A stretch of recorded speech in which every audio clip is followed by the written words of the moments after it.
deliciosas las recetas que están preparando los chefs el día de hoy, pero tenemos un tema muy importante y es justamente que iniciamos un año y debemos tener muy claras nuestras prioridades.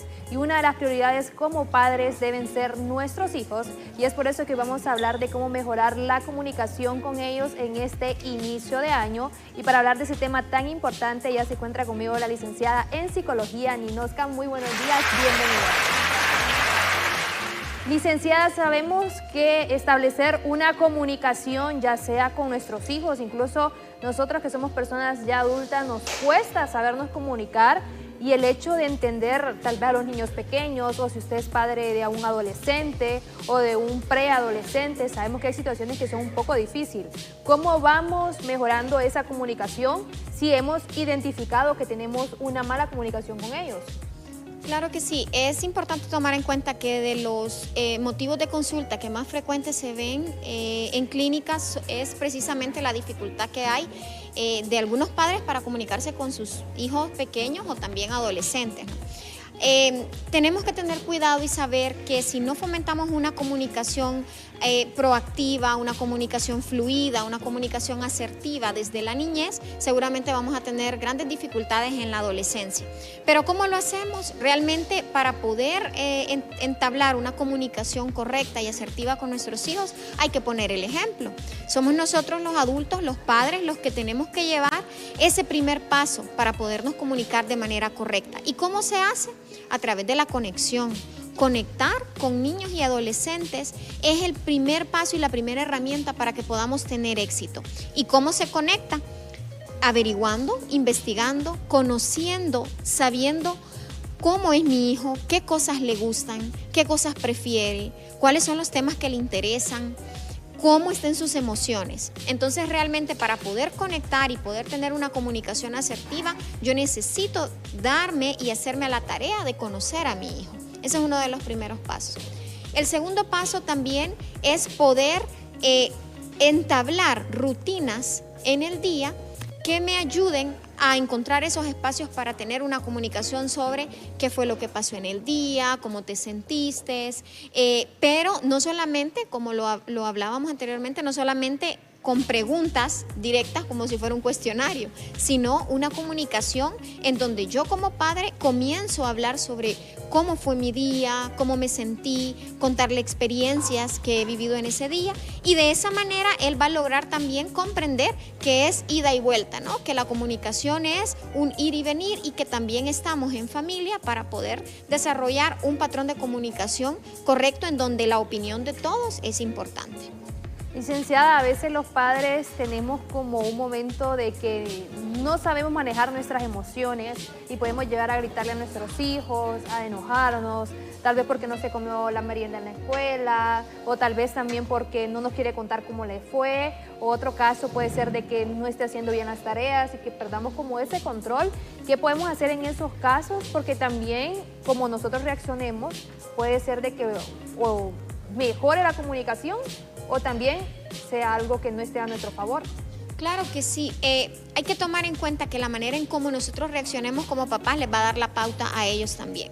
Nosotros observamos muchos niños que a veces se comportan de manera violenta o que son agresivos, y esto realmente es un modelamiento de comportamiento, es decir, este tipo de comportamiento se aprende en el hogar. Entonces nosotros como padres debemos de tener la habilidad también de poder manejar nuestras emociones y aunque demos directrices, aunque demos órdenes, aunque demos orientaciones, alejarnos de los gritos, de los golpes o de cualquier otra forma de violencia.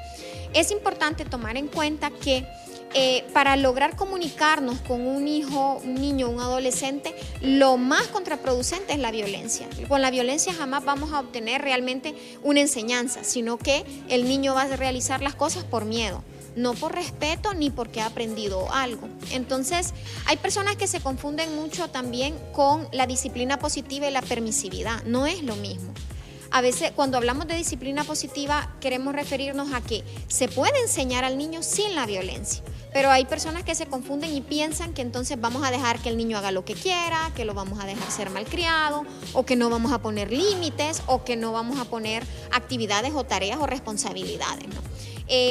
Realmente hay mucha confusión en este tema porque La disciplina positiva habla acerca de que la violencia no es un método de enseñanza, pero jamás nos dice que entonces vamos a ser permisivos o que el niño va a hacer lo que quiera. Los niños deben de tener rutina, deben de tener horarios, deben de tener tareas y asignaciones, pero nosotros debemos de tener también una actitud amorosa. El amor es el primer elemento que siempre tenemos que tomar en cuenta, tanto para obtener una comunicación asertiva como para que mi niño, niña o adolescente también cumpla con sus responsabilidades sin llegar al maltrato físico o a los golpes.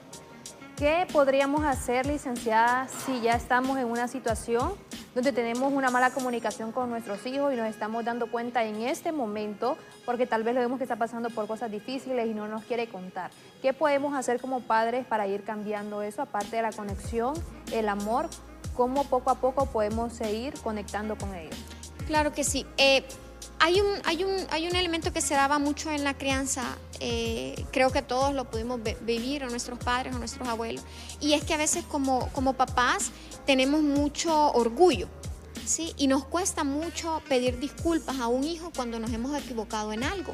Nosotros como papás también lo identificamos cuando quizá nos sobrepasamos o le gritamos o hicimos algo que hirió sus sentimientos. Entonces, uno de los primeros pasos es bajar esa defensividad, bajar esos niveles también de orgullo y tratar de conectar, porque si hay alguien que para nosotros es importante en esta vida son nuestros hijos, y nosotros como padres debemos de darles el ejemplo también que el amor está por encima de todo y que podemos orientarlos y podemos guiarlos siempre en el entendido y siempre dándoles a entender que son lo más importante para nosotros. Entonces, a veces cuando tenemos una situación de un adolescente desafiante, lo que necesita es primero un apoyo terapéutico. Es importante que busquemos a un especialista que nos ayude o nos oriente a identificar algunas zonas de limitaciones que tal vez nosotros como papás no hemos podido ver.